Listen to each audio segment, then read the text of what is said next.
Mengadopsi model tata kelola yang diterapkan di sekolah swasta, Dinas Pendidikan Kota Kupang mengintervensi workshop tahun ajaran baru di sekolah SD dan SMP se-Kota Kupang. Mewakili Kepala Dinas Pendidikan dan Kebudayaan Kota Kupang, Kabid Dikdas Kota Kupang Oktavianus Naitboho, membuka kegiatan workshop Papa PD serta memberikan arahan kepada 15 sekolah dasar dan 2 SMP negeri sejak tanggal 22 dan tanggal 23 Juni tahun 2022. Workshop Papa PD yang dilakukan sejak bulan April tahun 2022, yang bertujuan untuk meningkatkan kemampuan guru memahami digitalisasi pendidikan memasuki era digital 4.0, oleh sebab itu intervensi Dinas Pendidikan agar sekolah-sekolah negeri yang masih ketinggalan dalam beberapa hal, agar segera dirubah dan disesuaikan dengan kemajuan teknologi. Misalnya, saat memasuki tatap muka di tahun ajaran baru, sekolah swasta sudah memulai kegiatan belajar mengajar, sedangkan sekolah negeri baru mulai menyusun perangkat pembelajaran, ujar Oktavianus. Oleh karena itu Dinas Pendidikan mulai mengintervensi sekolah-sekolah negeri untuk disiplin pada tahun ajaran 2022-2023, dengan menyelesaikan semua perangkat pelajaran, sehingga KBM tidak lagi ketinggalan. Ayo ikuti selengkapnya di sini. Tetapi jangan lupa, dukung kami dengan menekan subscribe, like, komentar dan bagikan, agar Anda dapat mengikuti video-video terbaru dari kami.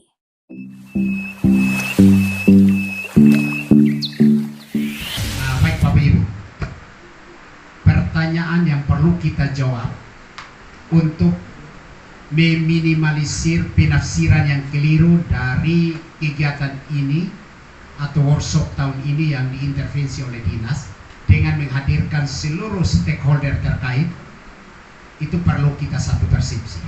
Yang kedua, pertanyaan berikut adalah mengapa dinas melakukan intervensi lalu mengambil waktu paling cepat kemarin mulai April batas 5 Juli ya. Nah, pertanyaan pertama yang perlu kita satukan persepsi Bapak Ibu. Mengapa tahun ini workshop ini tidak otonomi sekolah tetapi dinas intervensi dalam satu titik untuk 5-6 sekolah, 2 atau ada yang sendiri, lalu dinas hadir mulai dari kepala dinas, kepala bidang, korwas, pengawas pembina dan programmer aplikasi. Bapak Ibu perlu saya tegaskan di sini bahwa kita ini keluarga besar yang disebut Dinas Pendidikan dan Kebudayaan. Kita hanya beda kamar. Bapak Ibu di sekolah, kami di dinas. Kami yang mengambil kebijakan dan keputusan, decision maker and policy maker. Pengambilan keputusan dan kebijakan. Kebijakan pengelolaan sekolah, kebijakan peningkatan mutu ada di kami. Tetapi yang mengeksekusi, yang menentukan tinggi rendahnya mutu itu di tangan Bapak Ibu. Yang menentukan sekolah ini berkualitas di tangan Bapak Ibu Kepala Sekolah. Yang menentukan pembelajaran berkualitas di tangan Bapak Ibu Guru. Nah, karena kita akan masuk di tahun ajaran yang baru 2022-2023, maka sebagai keluarga besar Dinas Pendidikan, ya, kita harus duduk bersama, satukan persepsi, satukan roh kita, ya, dengan melakukan refleksi ke belakang, kira-kira kemajuan-kemajuan yang kita capai, yang perlu kita pertahankan dan tingkatkan di tahun ajaran baru itu apa? Kelemahan-kelemahan kita apa yang perlu kita refleksi untuk kita perbaiki di tahun ajaran yang baru? Maka pentingnya dulu bersama dalam satu wadah dalam kegiatan yang kita sebut workshop persiapan awal tahun ajaran. Karena itu kegiatan dimaknai sebagai wadah silaturahmi, wadah saling curhat, saling mengevaluasi. Kami mendapatkan masukan dari guru, kami mendapatkan masukan dari kepala sekolah, apa yang perlu kami perbaiki. Kami juga menginformasikan kira-kira kelemahan-kelemahan teman-teman guru berdasarkan supervisi manajerial oleh pengawas, berdasarkan supervisi akademik oleh pengawas. Karena itu pihak terkait kita hadirkan. Silahkan Pak Kadis omong tentang tahun ajaran yang baru ini, kira-kira kebijakan pengelolaan pendidikan seperti apa, perlu guru tahu, perlu kepala sekolah tahu.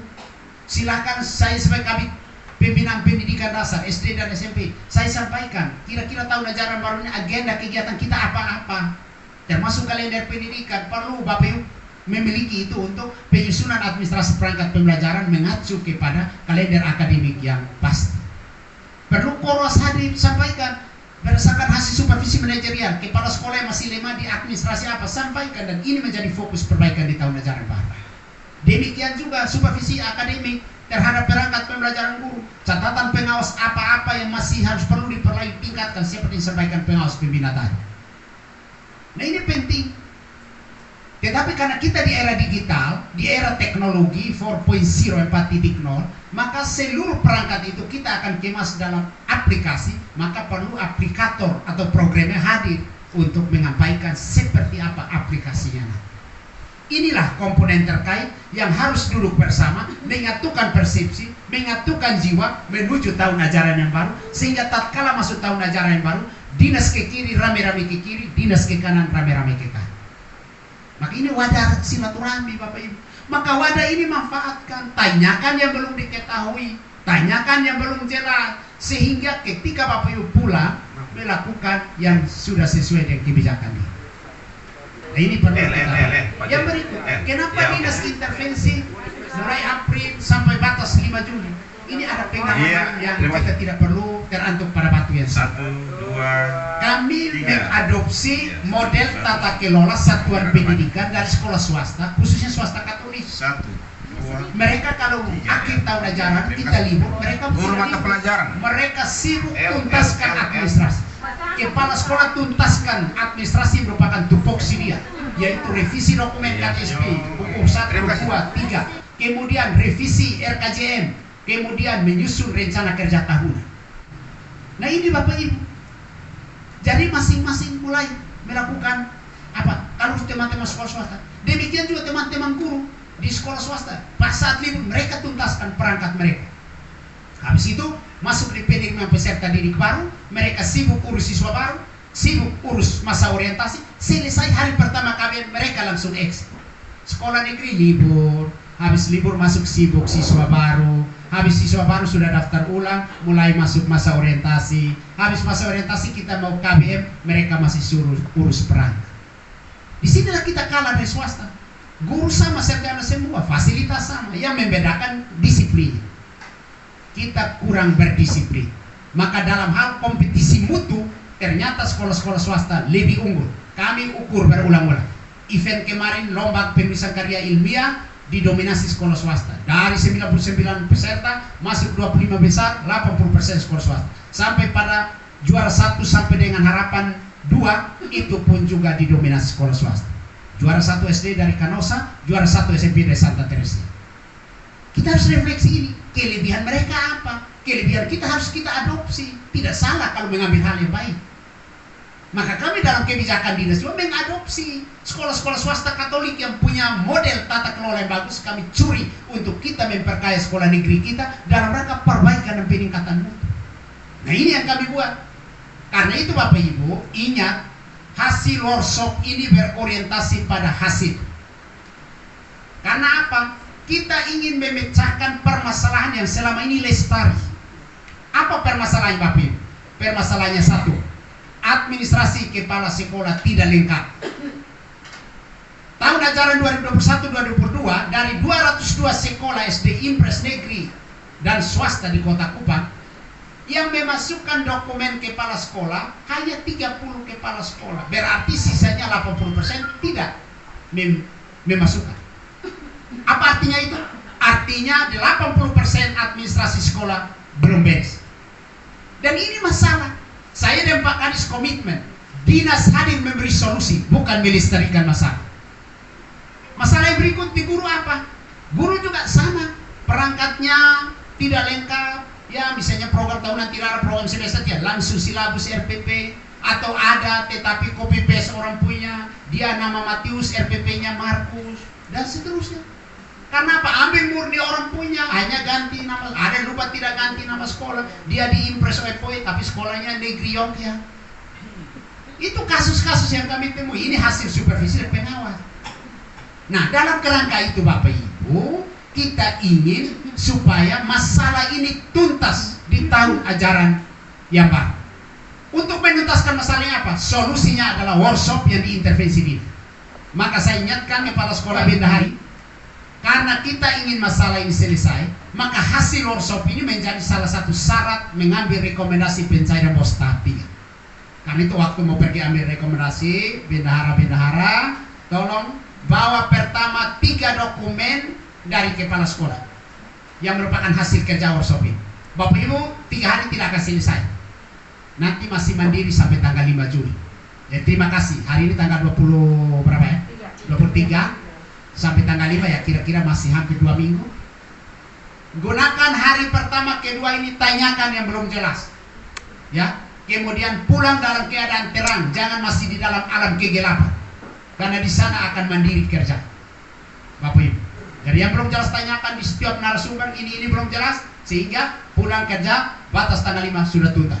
Karena bendahara akan datang membawa 3 dokumen ini. Tidak bawa, jangan coba-coba pergi karena pasti pulang dengan tangan hampa. Karena apa Bapak? Ini kita gunakan uang negara. Makan minum apa dibiayai dari negara, belum dana bos. Nah kalau kita duduk begini lalu tidak ada hasil, sama dengan kita merugikan negara. Karena itu saya akan tagih hasil ini. Kepala sekolah bertanggung jawab terhadap 3 dokumen itu. Batas tanggal 5, bendahara pergi tidak bawa, tak usah. Dana bos dia tidak butuh.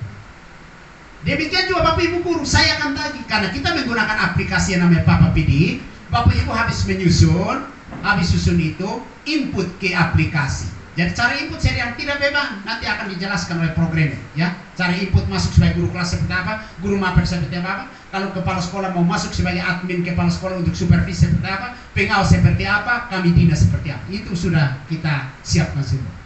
Karena itu Bapak Ibu punya tugas, yang berat susun. Habis susun, print 1 pegangan. Yang 1 kasih soft ke operator, operator input 10 menit saja sudah input. Habis itu diam-diam. Itu baru selesai.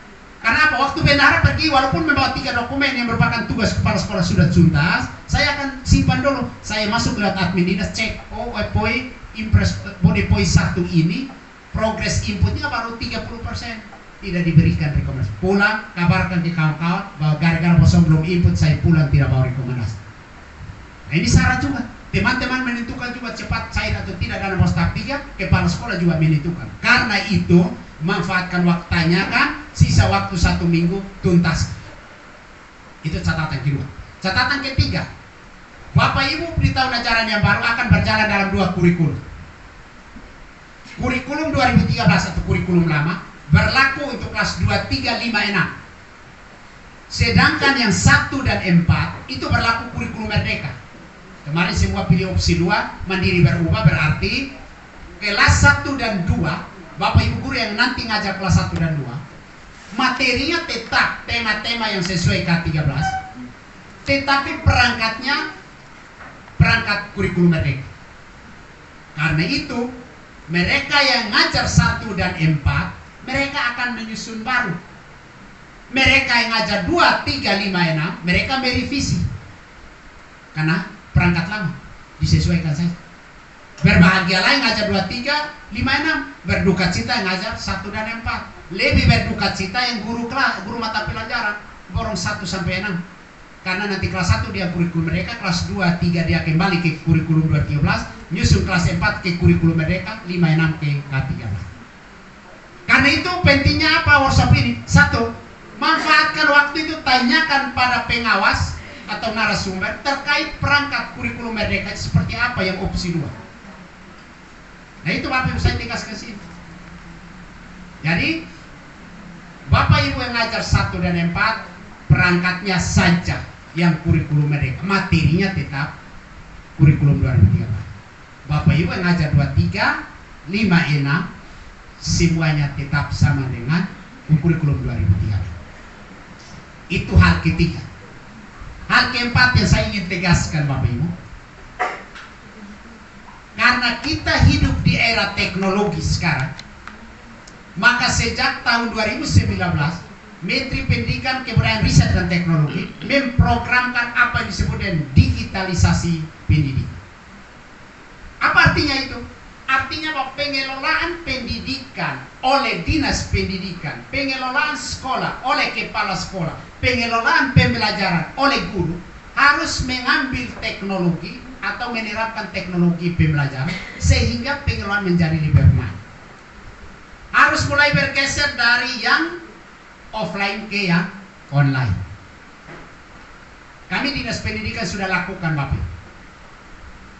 Inovasi digital yang pertama kami buat adalah penerimaan peserta didik baru secara online. 2 sekolah ini masuk. Ini RT mana-mana, kelurahan mana yang masuk sini, kita matikan di sistem. Di atas RT mana-mana, kelurahan mana-mana sudah mati di sistem. Yang SMP 2 itu dulu itu kalau belum online itu pendaftar 1000 lebih, terima 300 lebih, tolak 700. Kenapa itu terjadi? Karena orang dari Alak juga datang daftar, orang dari Nasipanaf datang daftar, Sikumana Nayone datang daftar, pemerintah bangun sekolah negeri bawa dekat dia lari kasih tinggal, sekolah lain lebih siswa, sekolah lain kosong siswa. Ini kan masalah. Oh sekarang kita atur aplikasi PPDB, kita set, you domisili di Alak, ketika kau login masuk, sekolah yang keluar SMP 19. You mau masuk di SMP 2 tidak ada di situ. Jadi kalau mau sekolah ya 19. Jadi sistem memilihkan Anda sekolah, Anda tidak bebas berlari berkeliaran. Jadi pekerjaan berat saya pertama adalah saya sisir 51 kelurahan, lihat RT-RT-nya, makin dekat kemana dia makin kita sorong ke sekolah itu. Kecuali kalau swasta nggak bebas. Nah ini kalau dulu tidak dibuat juga orang dari Alak datang masuk sini. Oh sekarang login tidak bisa. Oh ibu sekolah di sana. Kalau di nama saya ada sekolah negeri banyak-banyak. Nah ini apa? Pemerataan. Apa yang terjadi Bapak Ibu? Hasil PPDB online dengan aplikasi ini, SMP 1 dan 2 yang selama ini menolak sampai 7.800 siswa, 2 tahun terakhir hanya lebih 30 orang, lebih 40 orang. Karena apa? Yang berhak daftar di SMP 2 ini hanya dari Tompelo di bawah, batas sampai dengan Selam, laut strata naik. Terdistribusi normal, sistem yang mengatur. Kemarin saya sudah undang 52 operator, ada dari sini ikut ya? Ya, kemarin ada. Saya sudah kasih tahu, you punya tugas hanya verifikasi, tidak boleh berbuat apa-apa lebih dari situ karena saya pantau dari aplikasi pusat ada di sini. Nah ini kita sudah lakukan Bapak Ibu. Digitalisasi menjadikan pelayanan pendidikan menjadi lebih akurat, transparan, dan objektif. Inovasi digital kedua yang kami buat apa? Pengelolaan dana BOS. Dana BOS itu Bapak Ibu, sebelum terapkan aplikasi syarat masalah. 2019 kami masuk harus tagih kembali 2 miliar lebih dari sekolah-sekolah karena pajak tidak bayar macam-macam. Ada satu kepala sekolah bermasalah, akhirnya dipecat masuk penjara. Satu sekolah SD Impres, saya tidak sebut. Saya cek kenapa? Oh ternyata dinas tidak optimal verifikasi. Dan walaupun kita verifikasi, kembali juga mental macam-macam di sekolah. Dia kembali ke yang jalan salah. Kalau saya panggil programmer, you bikin begini, dia redaksi kancing mati dalam sistem, harga satuan kancing mati, volume kancing mati, biar sistem yang filter, dia jalan benar, input warna hijau, jalan salah, masuk warna merah. Sistem yang filter. Apa hasil dari pengelolaan BOS online ini? Hasilnya pemeriksaan BPK Inspektorat yang selama belum online ada temuan, setelah online tidak ada temuan sama. Karena apa Bapak? Manusia itu roh penurut tapi daging lemah.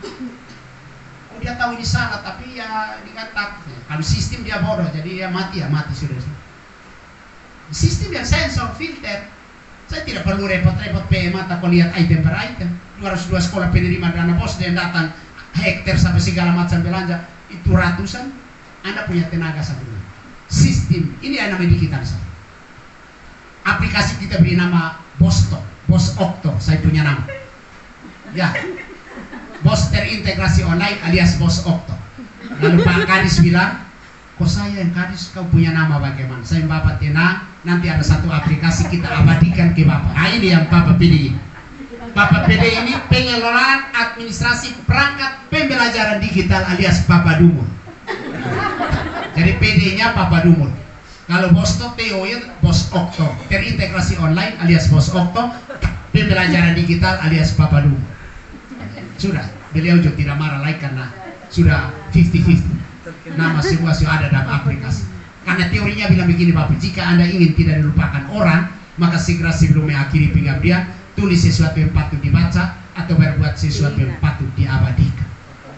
Jadi walaupun nanti saya tinggalkan bidang itu, ketika orang menyebut BOS nama saya masih diabadikan. Ya, Sama dengan Bapak Ibu mendarat di Bandara Udara Internasional Soekarno-Hatta, walaupun 2 orang itu sudah tiada, tetapi masih diabadikan mengenang duit tunggal proklamator. Itu Bapak Ibu teori begitu. Banyak yang kita buat, maka saya bilang dinas hari memberi solusi, bukan melestarikan masalah. Banyak saya sudah buat Bapak Ibu. Waktu saya dilantik pertama jadi kepala bidang SMP SMA, apa yang saya buat? Waktu itu masalah besar begini. 1.200 guru di Kota Kupang tidak bisa sertifikasi. Karena apa? Belum sarjana. Undang-undang guru dan dosen mau sertifikasi harus minimal S1 untuk guru, dosen minimal S2. Nah, guru-guru senior yang sudah 16 tahun, 17 tahun ngajar tidak bisa sertifikasi. Anak-anak kemarin yang baru datang 2 tahun karena sarjana, dia sudah double gaji, kecemburuan di sekolah. Kita mau bawa mereka masuk kuliah, taruh di UT yang lebih bagus, tapi paling pensiun juga ijazah belum ada. Mau bawa mereka gabung dengan itu mahasiswa reguler, mereka 80% rambut sudah putih. Nanti mereka minder tidak pergi ke kampung. Suatu ketika saya rakor di tingkat nasional di Park Hotel Jakarta, ada orang sebut program namanya PPKHB. Ada di sini alumni. Nah, angkat tangan dulu supaya saya jelaskan menjadi saksi hidup. Ya, nah ini orang-orang ini. Jadi Bapak Ibu, saya tanya di kawan, itu program seperti apa Bapak? Oh, ini percepatan. Wah, saya masalah di Kupang. Itu siapa yang kelola? Oh, di kementerian ini. Saya ke Jakarta, ke kantor kementerian. Saya pelajari, kasih pedomannya. Pulang saya buat telaan ke Pak Wali Kota waktu itu, Pak Jonas Salihan. Saya bilang guru-guru ini harus diserjanakan, perlu dibantu lewat APBD, setengah ditanggung oleh pemerintah, setengah mereka. Jadi Bapak Ibu, direstui tanggal 8 Maret 2013 di ruang Rektorat Undana, MUU Undana dengan Kota Kupang. Pak Jonas dan Prof. Umudata MUU, saya ditunjuk sebagai pengelola. 2 tahun kemudian 1.200 guru ini selesai sarjana semua. Kuliah berbasis pengertian Bapak Ibu. Yaitu apa? Saya omong dengan desain 1 semester padatkan 1 minggu. Ya. Tanya mereka itu. Padatkan 1 minggu. Kenapa? Saya bilang mereka begini, ini guru-guru senior ini kalau di perguruan tinggi mereka justru profesor doktor. Hanya karena kesempatan tidak mereka tidak sekolah. Ya, jadi sekarang Bapak Ibu anggap saja mereka padatkan sudah paham memang, jadi datang untuk semester ganjil Januari. Semester ganjil itu kita duduk Senin sampai Sabtu. Pulang sudah semester selesai. Mereka istirahat 6 bulan lagi datang 1 minggu. Pulang sudah selesai. Mereka kaget wisuda Bapak Ibu. 2 tahun kemudian wisuda semua orang. Kota Kupang 1.200, NTT seluruhnya 3.000 lebih. Bayangkan. Makanya saya bilang jabatan yang kita dapat adalah anugerah.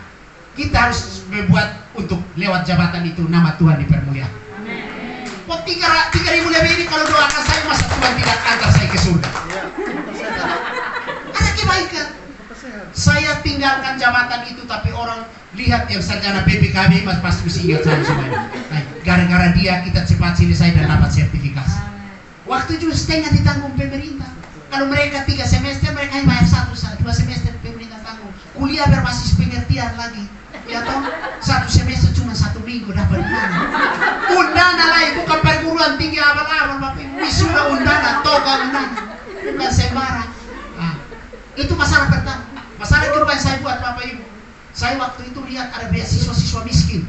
Kenapa mahasiswa tidak ada? Saya buat telaan ke Pak Wali waktu Pak Jonas Salihan.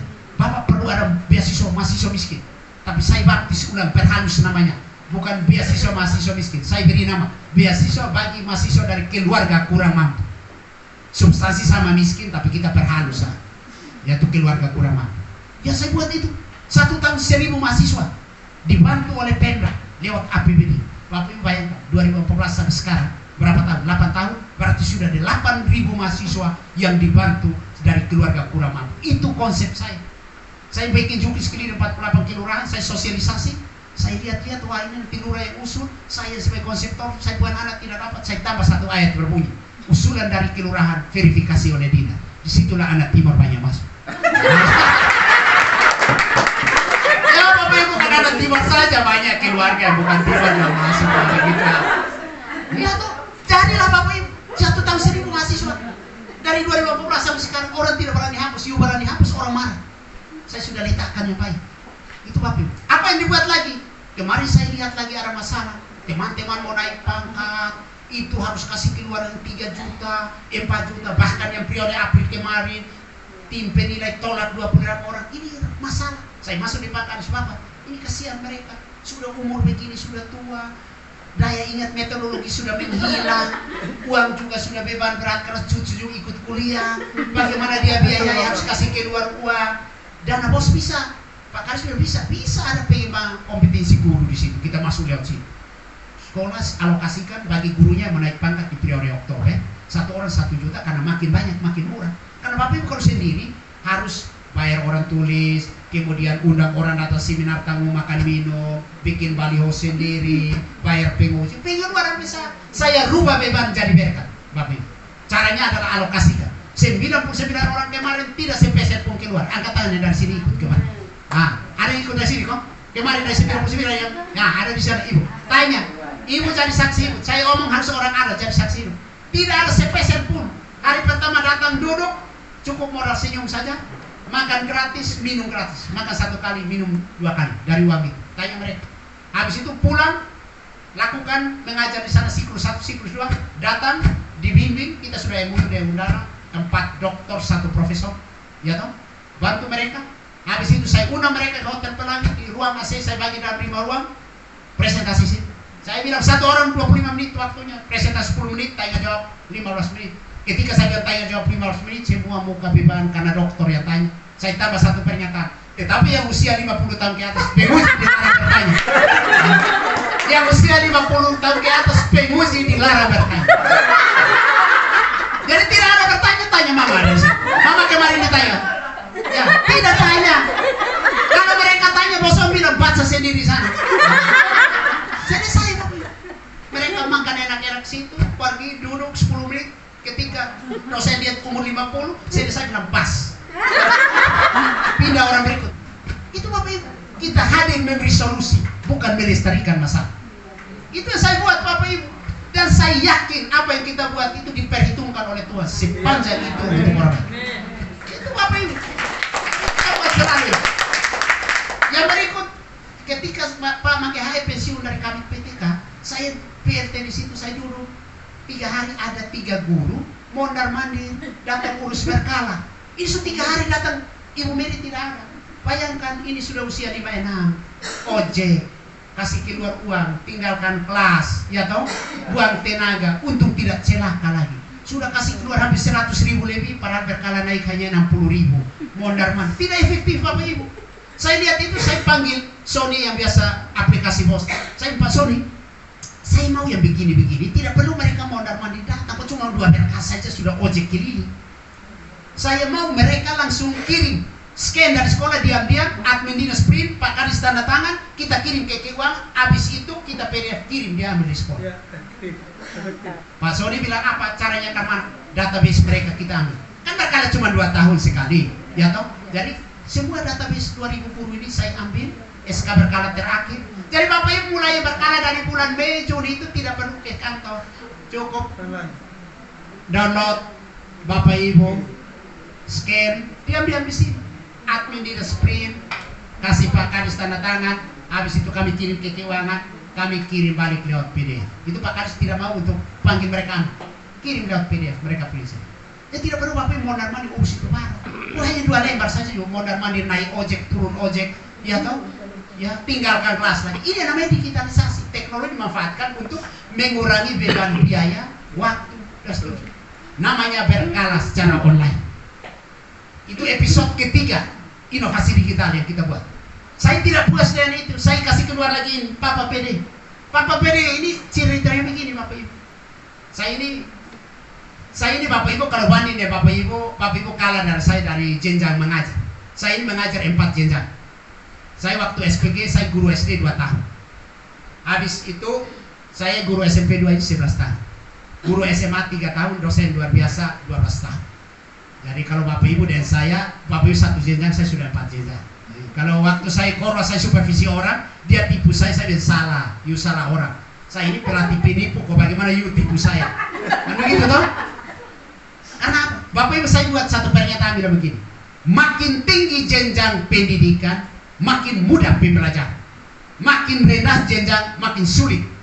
Saya alami, maka saya ngomong ini.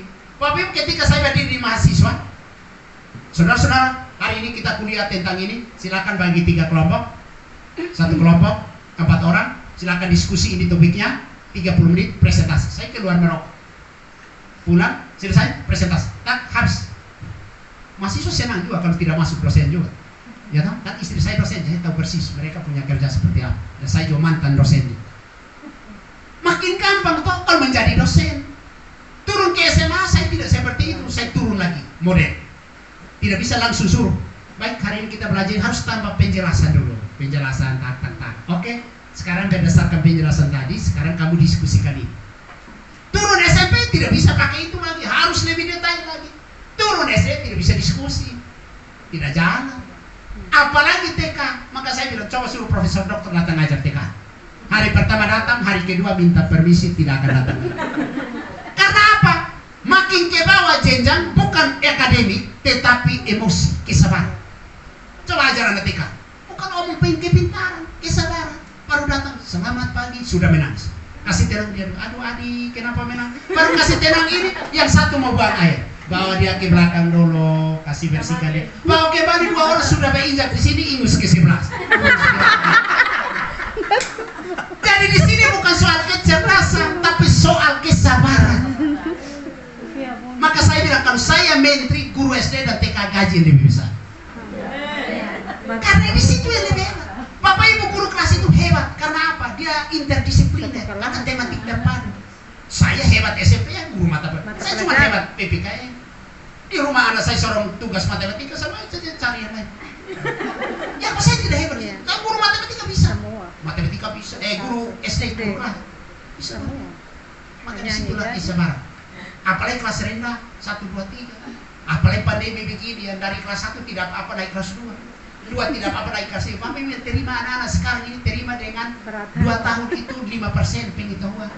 Maka saya ingatkan, jangan coba-coba langsung materi di kelas itu. Misalnya Bapak Ibu kelas 4, jangan langsung lihat ke materi prasarana dari kelas 3, kelas 2. Karena apa? Kemarin dia dari sana supara memang. Ya toh? Di kelas 3 harus 4 tema, cuma 1 tema itu setengah. Bapak Ibu percaya kirim tugas lewat WA ini, yang kerja-kerja itu dia kerja. Bapak Ibu undang sampai 1 RT yang kerja. Kirim balik periksa 10, wah pintar, para puji 1 lingkungan di sini. Saya alami Bapak Ibu, kok saya ada anak juga. Dan pandemi ini memberi pesan kepada semua orang bahwa secanggih apapun teknologi, guru adalah sosok yang tidak bisa digantikan. Semua orang harus aminkan itu. Bapak Ibu, saya alami langsung, maka saya omong, saya ini guru, istri saya guru, tapi kami tidak bisa menjadi guru untuk anak kami. Beda Bapak Ibu. Ketika kalau dia dulu hadapi ada bapak kandungnya, baru omong, ih lapar, lari makan. Ya. Baru kasih jawaban, ih perut sakit, lari makan. Saudara lari minum. Tapi kalau orang lain tidak bisa alasan. Karena aroma Bapak. Disinilah semua orang harus mengatakan, adalah sosok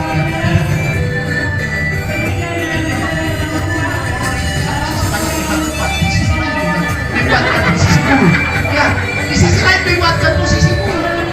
Ya, semua orang aminkan bahwa guru adalah sosok yang tidak tergantikan apapun canggihnya teknologi. Harus keluar. Begitu. Yang berikut Bapak Ibu. Kenapa kami lakukan aplikasi ini? Karena Bapak Ibu selama pengalaman bagus yang orang-orang mengkirim begini. Data sudah ngomong dengan Pak Kale. Saya orang kata toh. Saya punya saudara toh. Ya, ini saya punya saudara, jadi saya ngomong.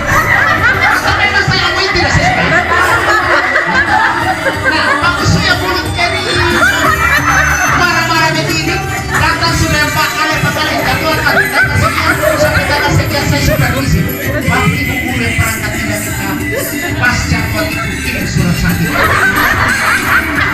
Bukan karena takut, tapi sakit bersamaan di jadwal seperti itu. Jadi dari rumah dia pantau ke kamu. Kemana? Mulut kiri masih ada. Oh masih ada. Saya belum sibuk. Besok dia cek lagi. Bagaimana? Berdua masih ada. Tambah marah lagi di sini. Oh saya tambah kumat juga. Akhirnya apa yang terjadi Bapak Ibu? Apa yang terjadi? Pengawas datang, guru tidak lengkap asli, guru tidak masuk, siswa yang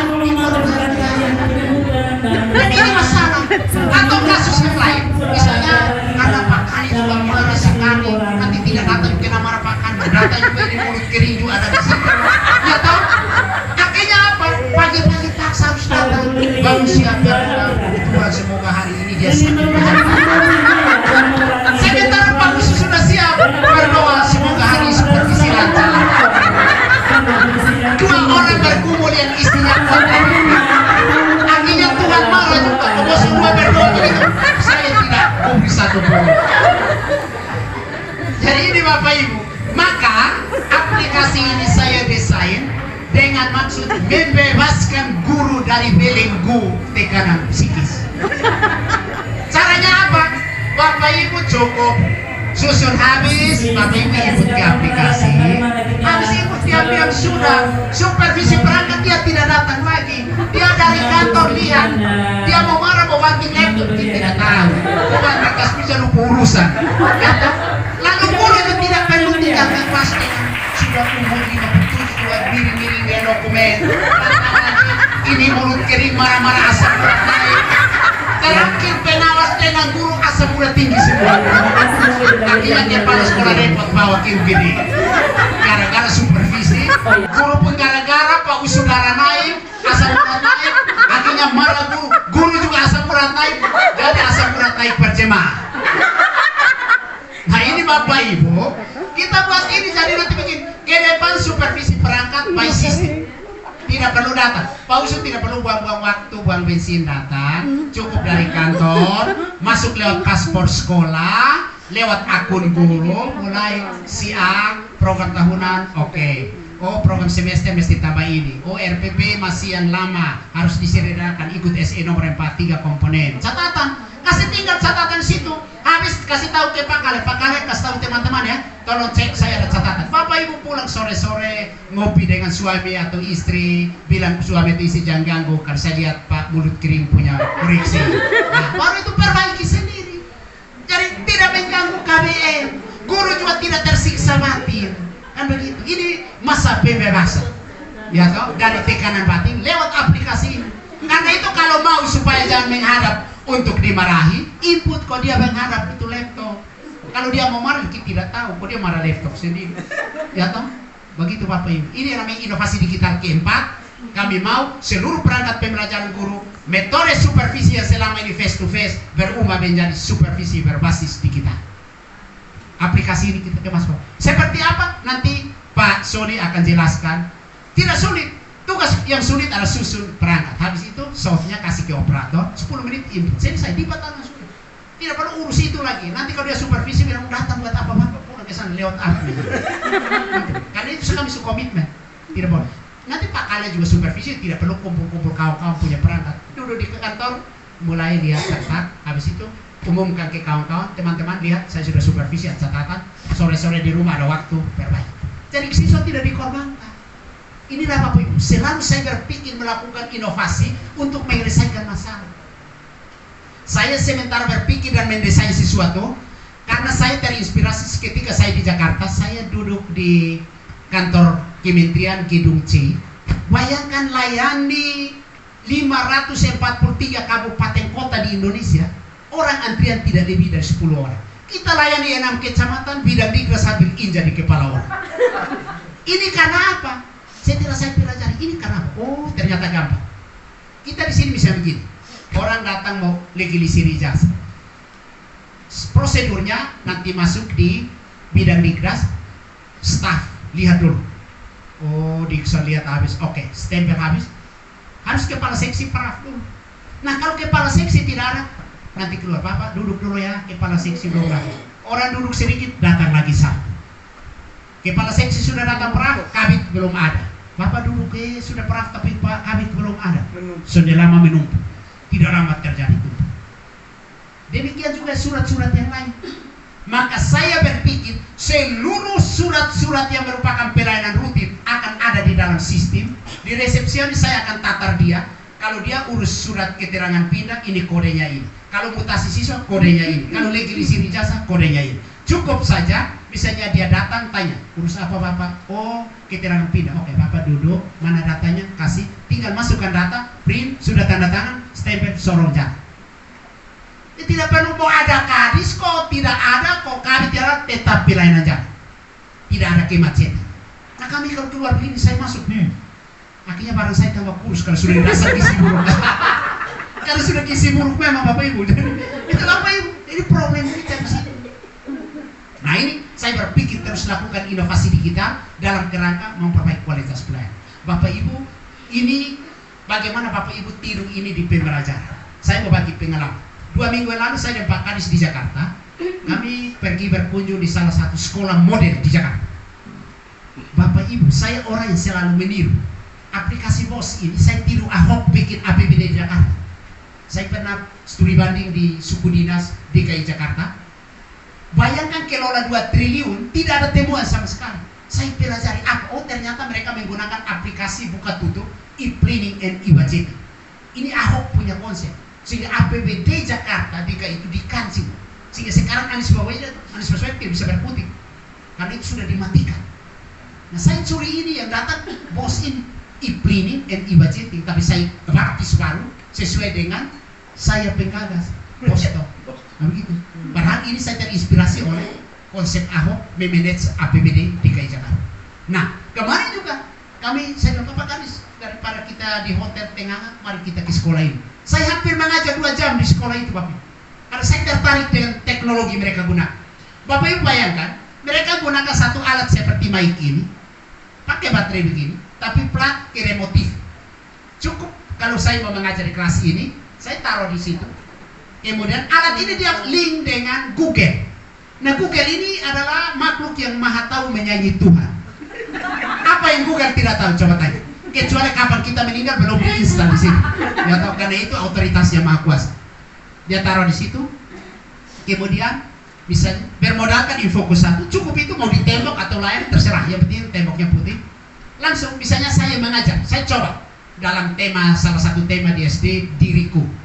Saya tema diriku dengan indikatornya mengurai atau mengidentifikasi bagian-bagian tubuh manusia dan fungsinya. Nah, kalau kita omong bagian tubuh manusia fungsi, kita biasa bawa torso toh, alat peraga yang tanah silau supata kita ikat ulang, koko datang juga tersiram di situ susun ulang. Orang sudah tinggalkan itu, langsung saya tekan rangka keluar, penuh layar rangka manusia. Anak-anak perhatikan ini apa? Oh rangka manusia. Kan K13 itu 5M, mengamati toh. Maka guru harus siap media amat. Kalau guru tidak siap media ya dia amati muka guru. Bibir merahnya kurang tebal. Kemarin sisir birang ini hari bagi 2. Begitu. Ya, harus ada media yang dia amati baru dia menanya. Kan begitu. Oh rangka. Oke. Coba sebutkan bagian-bagian dari tubuh manusia. Oh kepala. Oke, kita bahas kepala. Ketika kita bahas kepala, kita klik di sini seluruh anggota tubuh yang hilang. Tinggal kepala sendiri di sini. Oke. Kepala bagian mana? Kita mulai. Nanti rambut sendiri. Dia panah tulis. Rambut, kenapa ini dia keriting, kenapa ini kalau Timur punya, kalau di Ion listrik atau veteran lari. Saya contoh orang Timur, kalau dia marah saya Timur nanti dia marah. Kalau saya ngomong orang lain nanti sebentar ramai ya. Dan memang kami Timur begini keriting, ya kan? Tapi kami sekarang teknologi sulit dibedakan. Ini kan Timur atau bukan toh? Ya kan? Walaupun ketika kami pasang Ion, veteran bisa lari juga. Baik Bapak Ibu, ini kita canda ya. Nah, dari bahas kepala, ketika kita bahas bagian dalam dia terbelah. Ini otak kiri, ini otak kanan. Dia langsung ke siaran, kita nonton televisi. Karena apa Bapak? Dunia anak SD itu dunia nyata. Dia lihat, kita jelaskan bahwa dia paham. Maka bawa dia ke dunia nyata. Maka orang ahli psikolog punya begini. Pembelajaran SD dan TK harus berbasis konkret, nyata. Kalau Bapak mau misalnya SD kelas 4 mau omong tentang bagian tumbuhan, tak usah di kelas. Kirim bawa mereka pergi duduk di pohon. Duduk sini. Oke, kita duduk di sini cerita-cerita. Nah, ini apa? Oh, pohon. Ini pohon apa? Kenal nama dong. Oh, pohon ini. Oke, ini dia masuk di sana namanya itu akar. Kira-kira dia masuk itu dia berfungsi apa? Oh, dia cari makan. Terus dia cara antar ke sana ke mana? Oh, lewat dia punya kulit. Berarti kulit ini fungsinya apa? Oh, mengantarkan makanan. Nah kalau kulit kita sapi buang keliling, kira-kira pohon mati atau tidak? Oh mati. Kenapa mati? Karena di atas tidak ada makan. Jadi kita ngomong yang nyata. Tak usah di sini kok dia dalam hayalan ke mimpi, semua guru mimpi berjemaah di dalam kelas. Itu Bapak Ibu. Pembelajarannya harus konkret. Begitu Bapak Ibu. Karena teorinya bilang begini. Saya lihat, saya ingat, saya dengar, saya lupa, saya kerjakan, saya paham. Maka Benoit dalam bahasa Inggris bilang begini. I see and I remember, I hear and I forget, I do and I understand. Kalau saya kerjakan saya paham. Begitu Bapak Ibu. Nah, ini Bapak Ibu, alat itu sangat canggih.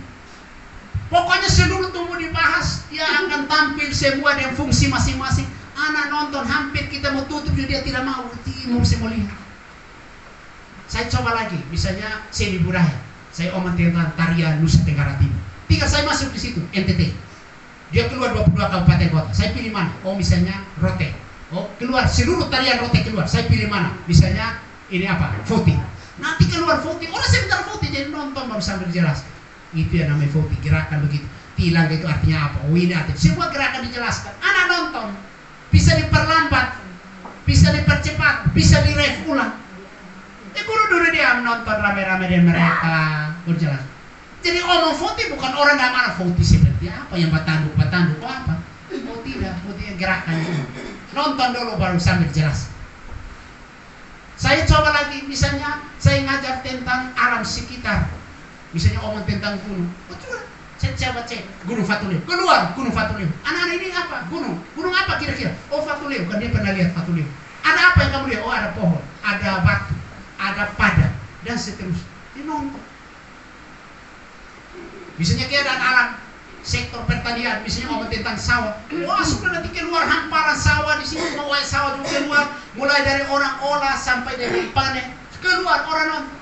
Oh ini dulu kalau olah sawah pakai kerbau, manusia giring kerbau satu kandang baja, kemudian keluar kerbau dan manusia sulit dibedakan karena lompornya sama-sama. Kan begitu kan? Tapi sekarang tidak. Oh pakai tinggal mau tanam juga pakai teknologi, mau apa panen juga pakai teknologi. Itu anak nonton baru sambil kita jelaskan. Jadi dia tidak alam apa keluar dalam alat ini. Saya akan rekomendasikan semua kepala sekolah lewat dana bos diadakan, bisa dibawa pindah kelas.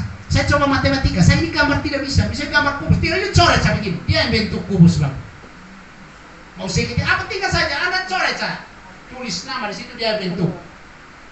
Tulisan bagus seperti di dalam PowerPoint. Begitu.